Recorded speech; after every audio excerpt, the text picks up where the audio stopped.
Euclid's Elements, Book 3, Proposition 33. On a given straight line, to describe a segment of a circle that admits an angle equal to a given rectilinear angle. So let's have a given straight line, AB, and a given rectilinear angle. Call it, call that C. And so what we want to do is we want to describe on this straight line a segment of a circle that will admit an angle equal to angle C. So the first thing let's do, give ourselves a little bit more room, is at the point A on AB, let's make an angle equal to angle C. Oh, by the way, angle C is either going to be acute or right or obtuse. Those are all three possibilities. So in the first case, let it be acute. So let's reproduce this angle here at A such that this is equal to angle C. We'll call this D. And we do that with Book 1, Proposition 23. And then at point A, we make a line perpendicular to DA at A. We'll call this AE. Then we're going to bisect AB, say here at F. And at point F, we're going to draw a line perpendicular to AB. And we'll call this point of intersection G. Let's connect BG. And we should be able to see that we have two equal triangles here because this has been bisected, so this is equal to this, and this is common. Therefore, we have side angle side equal to side angle side. So from Book 1, Proposition 4, we have these triangles are equal, and in particular, this is equal to this. So if we pick a point G here and we use GA or GB as our radius, the circle that we describe will contain points A and B. So let's describe that circle with center G and this as our radius. And finally, let's connect BE. So we'll bring B, we make E right here, and we'll connect BE. All right, I say that this angle here, the angle here at E, the angle at E is equal to the angle C. And we can prove that by first noting that we have a circle here, and at the extremity of the diameter, we have DA perpendicular to AE. And so that means from Book 3, Proposition 16, the porism, it means that DA touches our circle AEB. And from the point of contact in the circle, we have a line falling across the circle, namely line AB. And when that happens, the angle between that line and the tangent is equal to the angle contained in the alternate segment. And that's according to Book 3, Proposition 32. So it means that the angle here is equal to this angle here. But this angle here was made equal to angle C. So if angle E equals angle DAB, and DAB equals angle C, then angle E is made equal to angle C. And that's what we did. On this straight line, AB, we made a circle segment, AEB, that admits an angle, angle E, that is equal to a given rectilinear angle. All right, so that's our first case where it's acute. So now let's look at the other two cases where it's right or obtuse.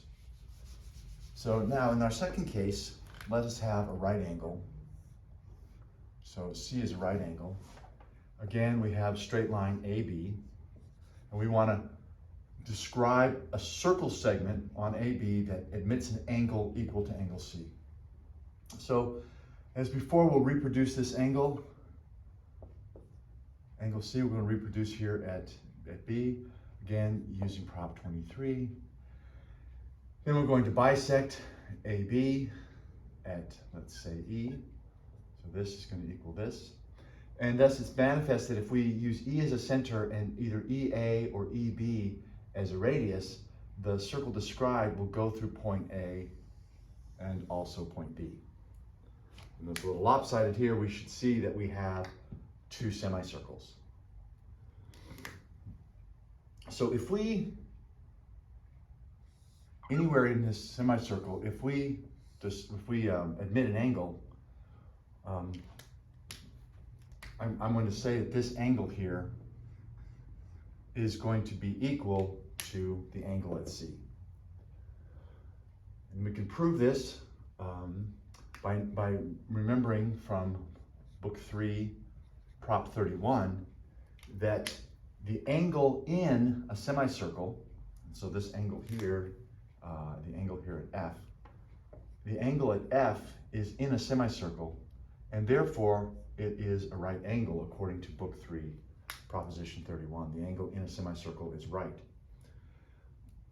And we know that this is a right angle.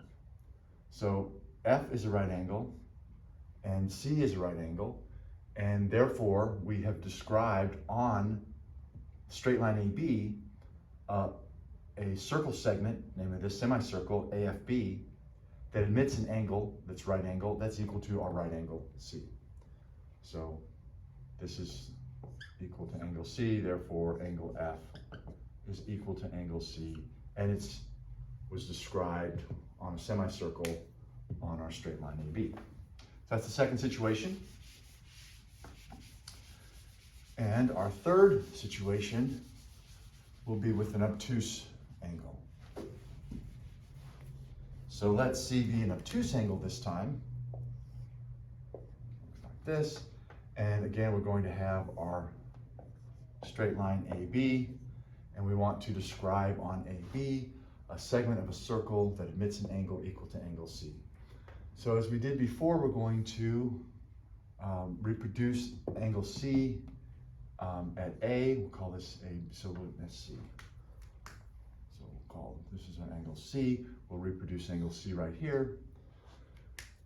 We will then bisect AB, say at E. Oh, sorry, we need to, so at A, as we did before, at point A, we'll make a line perpendicular to DA. We'll call this AE. Then we'll bisect AB at F so that these are bisected. At point F, we'll draw a line perpendicular. Then we'll call this point an intersection G. We'll connect this, and then again, we should be able to see that we've got side equal to side, angle in between equal, this line in common, so side angle side equal to side angle side. So using book 1, prop 4, we can prove that this line is equal to this line. And therefore, if we pick G as our center and either GA or GB as a radius, the circle described will go through points A and B. And now we look at, now we want to prove that this is, so we want to say that this angle, if we pick an angle anywhere in here, in this segment, so let's call this angle H. I say that angle H is equal to angle C. And first thing we do is we're going to prove, using book 3, prop 16, the porism, that at the extremity of this circle, or this, sorry, at the extremity of this diameter, we've drawn a line at right angles. So AD is at right angles to AE. Therefore, we know that AD touches our circle, circle AHB E. And furthermore, we know that then from that point of contact, we have a line in the circle falling across the circle, namely line AB. And when that happens, the angle between that falling line and the tangent, so angle DAB, is equal to the angle contained in the opposite segment. And here's the opposite segment, so this is equal to the angle at H.